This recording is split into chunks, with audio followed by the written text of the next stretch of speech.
Most people are taught that the British Empire collapsed after the Second World War. Some point to Indian independence in 1947. Others point to the rise of anti-colonial nationalism across Asia and Africa. Still others choose the Suez Crisis of 1956, when Britain discovered that it could no longer act as an independent great power without American support. All of those moments mattered, but by the time they arrived, something much deeper had already happened. Britain had lost the financial foundations that made the empire possible. The empire did not survive simply because the Royal Navy controlled the oceans or because British troops occupied distant territories. Its real power rested in London. Before the First World War, the City of London was the center of global finance. The pound sterling functioned as the world's dominant reserve currency. British banks financed international trade. British insurers underwrote shipping. British investors supplied capital to railways, mines, plantations, ports, and governments across the globe. By 1913, British overseas investments were worth roughly £4 billion. That money reached almost everywhere. British capital financed railways in Argentina. It supported mining operations in South Africa, it flowed into tea estates in India, and rubber plantations in Malaya. The empire's military and political power was visible. Its financial power was less obvious, but in many ways more important. A government, company, or territory dependent on London for capital also depended on the stability of sterling and the willingness of British banks to keep lending. Money created influence without requiring soldiers to stand on every street corner. At its height, after the First World War, the British Empire ruled roughly a quarter of the world's land and governed hundreds of millions of people. But the foundations of that power were already weakening. The first enormous blow came in 1914. On the eve of the First World War, Britain's public finances were comparatively strong. National debt had been falling. The country was on the gold standard. The pound could be converted into gold at a fixed rate. British government securities were treated as some of the safest investments in the world. Then 4 years of industrial warfare transformed the balance sheet. The war cost Britain roughly £35 billion in direct expenditure. The government could not finance that kind of conflict through taxation alone, so it borrowed and borrowed. And borrowed again. By 1919, national debt had risen from well under £1 billion before the conflict to more than £7 billion. Britain had entered the war as the world's great creditor nation. It emerged deeply indebted. The damage extended beyond government accounts. Hundreds of thousands of British soldiers had been killed. More had been wounded. Domestic productive assets had been consumed by the war effort. And Britain had liquidated a significant share of its overseas investments to pay for weapons, food, raw materials, and military supplies. That mattered because those investments were not simply a pile of foreign securities. They were part of the machinery of British influence. Every overseas asset sold to finance the war weakened London's control over the international flow of capital. At the same time, Britain lost something even harder to recover. Markets. For 4 years, British factories had concentrated on military production. Countries that previously depended on British manufactured goods suddenly needed alternatives. Some began producing those goods themselves. Japan expanded its textile industry. India increased domestic manufacturing. The United States transformed itself into an even more powerful industrial economy. When British exporters returned after the war, many of their old customers had changed. The commercial world Britain had dominated before 1914 had not waited for it. The war, therefore, weakened Britain twice. It increased debt, and it reduced the economic advantages that had once made that debt manageable. There was still a possibility of recovery, but in the 1920s, Britain made a decision that placed enormous pressure on its already weakened industrial economy. In 1925, Winston Churchill, then Chancellor of the Exchequer, restored the pound to the gold standard at the old pre-war parity of roughly 486 tons to the pound. To many politicians and financiers, the decision represented a return to dignity. Sterling would once again possess the credibility it had enjoyed before the war. London would prove that Britain remained the world's financial center. The symbolism was powerful. The economics were far more dangerous. Britain's economy had changed. Prices had changed. Industrial competitiveness had changed. The pre-war exchange rate no longer reflected the real condition of the country. The pound was widely regarded as overvalued. That made British exports more expensive abroad, and Britain still depended heavily on exports. Coal, textiles, steel, machinery, and manufactured goods faced increasingly powerful competition from the United States, Germany, Japan, and other industrial economies. An overvalued pound made that competition even harder. John Maynard Keynes warned against the move. He argued that restoring gold at the old parity would force the British economy through deflation. Wages and prices would need to fall to restore competitiveness. That meant unemployment, industrial conflict, and prolonged economic weakness. Much of what he feared followed. Coal mining regions suffered badly. Textile centers struggled. Industrial unemployment remained high. In 1926, the conflict exploded into the general strike. Coal owners argued that wages had to fall and working hours had to increase if the industry was to remain competitive. Miners resisted. Other unions joined them. For 9 days, much of the country's organized labor movement confronted the government. The strike ended. The deeper economic problem remained. Britain had chosen to defend the prestige of sterling at tremendous domestic cost. Government debt made the situation even worse. Interest payments absorbed a huge portion of public spending. According to the source account, by the middle of the 1920s, debt service consumed roughly 44% of government expenditure. That meant money used to service past borrowing could not be used elsewhere. Not on infrastructure, not on industrial modernization, not on domestic reform, and not on maintaining the vast imperial system Britain still claimed to dominate. The empire remained enormous on the map. Its financial room for maneuver was shrinking. Then came the Great Depression. The international financial system fractured. Britain could no longer sustain the gold standard. In 1931, sterling left gold, the pound fell sharply. For more than a century, sterling had symbolized the stability of the international monetary order. Now that prestige had been broken, London remained an important financial center, but the direction of global power was becoming clear. It was moving across the Atlantic. Toward New York, toward the dollar, toward the United States. The Second World War accelerated that shift brutally. When war began in 1939, Britain once again needed enormous quantities of food, fuel, weapons, aircraft, machinery, and raw materials. Increasingly, those supplies came from America. But before the United States formally entered the war, neutrality laws prevented unlimited aid on credit. Under the cash and carry system, Britain had to pay for American goods. And so Britain began liquidating what remained of its financial strength.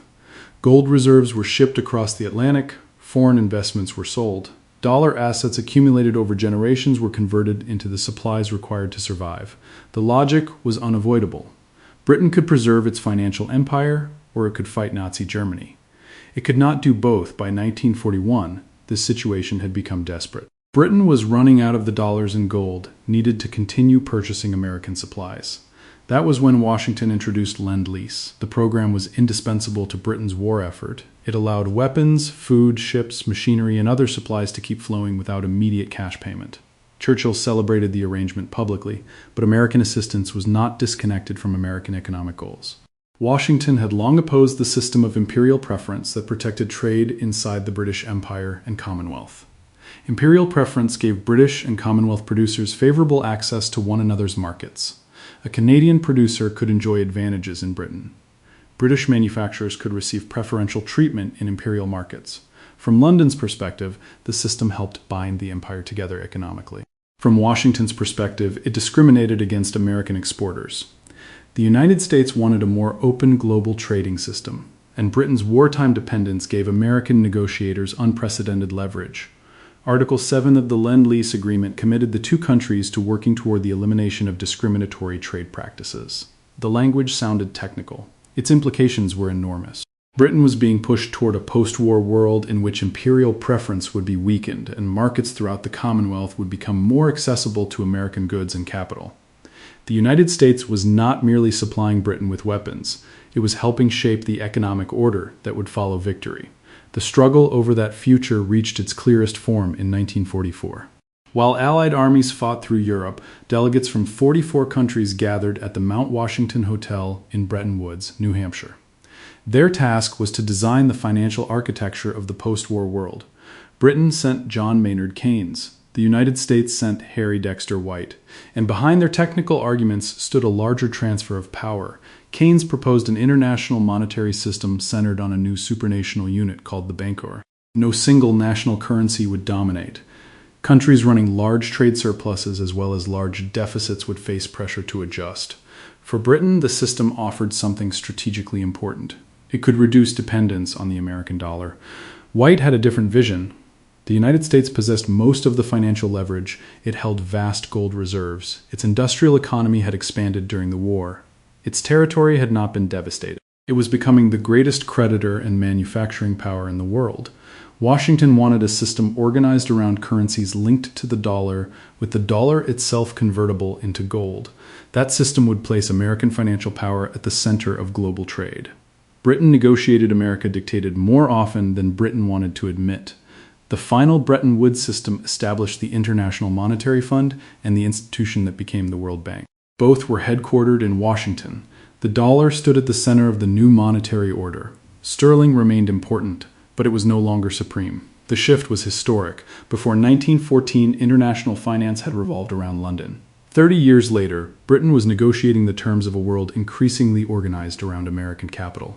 The empire still existed. British flags still flew across Asia, Africa, and the Middle East. India was still formally under British rule. The Royal Navy still crossed the globe. On the surface, Britain remained an imperial superpower. But underneath, the financial architecture had already changed. The country that once financed the world was now dependent on another nation to finance its survival. And when the war ended, that dependence would become impossible to hide. When the Second World War ended in August 1945, Britain had won militarily. Financially, it was exhausted. The country had spent 6 years directing nearly every available resource toward survival. Exports had collapsed. Government debt had exploded. Gold and dollar reserves had been drained. Much of the overseas investment portfolio that once gave London enormous international leverage had been sold. Then the American lifeline disappeared. Lend-Lease was terminated almost immediately after the war. For Britain, the timing was devastating. Factories could not instantly switch from tanks and aircraft back to export production. The country still needed food, fuel, machinery, and raw materials from abroad. But Britain no longer possessed enough dollars to pay for them. The empire's former financial center had become dependent on emergency credit. John Maynard Keynes was sent back to Washington. He hoped Britain's wartime sacrifice might translate into generous American assistance. Instead, negotiations produced the Anglo-American Loan Agreement. The United States provided Britain with $3.75 billion. Canada supplied additional financing. The interest rate was relatively low, but the conditions mattered more than the headline amount. Britain agreed to make sterling convertible into dollars. To American policymakers, convertibility was part of a larger goal, replacing closed imperial trading arrangements with a more open international economy. To Britain, it was extraordinarily dangerous. The sterling area still linked large parts of the Commonwealth and Empire financially to London. Countries accumulated sterling balances and conducted trade in pounds. But many of those countries wanted dollars because dollars could purchase American goods. Once holders of sterling were allowed to exchange pounds freely for dollars, the predictable happened. They did in July 1947. Convertibility began. Almost immediately, Britain's dollar reserves started disappearing. Within only weeks, the pressure became so severe that convertibility had to be suspended. According to the source account, Britain lost roughly $1 billion in reserves during that brief experiment. The episode revealed the new hierarchy of global finance with brutal clarity. Before 1914, foreign governments had needed sterling. After 1945, Britain needed dollars. And Britain would continue servicing its post-war American debt for decades. The final payment on the Anglo-American loan was not made until 2006. While this financial crisis unfolded, political control across the empire was becoming harder to maintain. India was the most important case. For generations, India had been described as the jewel in the imperial crown. It supplied soldiers, taxes, raw materials, and an enormous market. But the relationship had changed dramatically during the Second World War. India had contributed massive resources to Britain's war effort. Because Britain could not immediately pay for everything India supplied, huge sterling balances accumulated. By 1945, Britain owed substantial sums not only to India, but to other parts of the empire and Commonwealth. The old imperial relationship had been reversed. The creditor had become the debtor. At the same time, Indian nationalism had become impossible to suppress cheaply. The Indian National Congress had built a mass political movement. The Quit India campaign had demonstrated the depth of opposition to continued British rule. The Indian National Army controversy and unrest within parts of the armed forces reinforced fears that the machinery required to govern the subcontinent could no longer be taken for granted. Britain theoretically could have attempted to hold India through overwhelming force, but force costs money. Soldiers had to be paid, administrators had to be maintained. Police forces needed funding, transportation networks required protection. And the British electorate, after 6 years of war, was in no mood to finance an indefinite imperial occupation. India became independent in 1947. That independence was the achievement of Indian political struggle, not simply British financial weakness. But Britain's weakened finances sharply narrowed London's ability to resist that struggle. The same basic calculation appeared elsewhere. Burma became independent, Ceylon followed. Britain withdrew from Palestine. Colonial conflicts continued in Malaya, Kenya, Cyprus, and other territories, but the cost of maintaining a global empire was becoming increasingly difficult to justify. This is where economics and nationalism intersect. Anti-colonial movements had existed long before 1945. What changed after the war was the balance between the determination of colonial populations to obtain independence and Britain's ability to deny it. The empire had always depended on a combination of local cooperation, military superiority, administrative reach, and financial strength. When the financial strength weakened, every rebellion became more expensive. Every garrison became harder to maintain. Every colonial bureaucracy became another burden on an already strained treasury. Then came Suez. If there was one event that publicly exposed Britain's loss of independent great power status, it was the crisis of 1956. Egyptian President Gamal Abdel Nasser nationalized the Suez Canal in July of that year. For Britain, the canal carried enormous strategic importance. It was a major trade route, it was critical to oil shipments moving from the Middle East toward Europe, and it was one of the most visible symbols of British imperial influence. Prime Minister Anthony Eden regarded Nasser's action as intolerable. Britain, France, and Israel secretly coordinated a military operation. Israel invaded Egypt. Britain and France then demanded that both sides withdraw from the canal zone and used Egypt's refusal as justification for intervention. Militarily, Britain and France retained enormous advantages. Their forces could still seize territory. The old imperial machinery still functioned. But military capability was no longer the decisive question. Finance was. The Eisenhower administration opposed the invasion. Washington feared that the attack would strengthen Soviet influence across the Arab world and undermine Western claims to oppose aggression, while the Soviet Union was simultaneously crushing the Hungarian uprising. The United States also resented being excluded from the operation. Eisenhower possessed a weapon more effective against Britain than another army. The dollar? Sterling came under pressure as investors feared the consequences of the crisis. Britain needed access to emergency financial support. American cooperation was essential. Washington refused to provide the help London wanted while the military operation continued. The possibility that the United States might sell sterling assets or withhold support intensified fears of a currency crisis. Britain faced a choice: continue the operation and risk serious financial damage, or retreat. It retreated. The ceasefire revealed something the map had concealed. Britain still possessed nuclear weapons, military bases, a permanent seat on the United Nations Security Council, and armed forces capable of operating across the world. But it could no longer pursue a major international policy against determined American opposition. Suez did not create that weakness, it exposed it. The financial dependence visible in 1956 had been developing for decades. The First World War had reduced Britain's overseas assets, the return to gold had damaged competitiveness, the Great Depression had weakened sterling. The Second World War had exhausted reserves. Lend-Lease had given Washington leverage over imperial trade structures. Bretton Woods had placed the dollar at the center of the monetary system.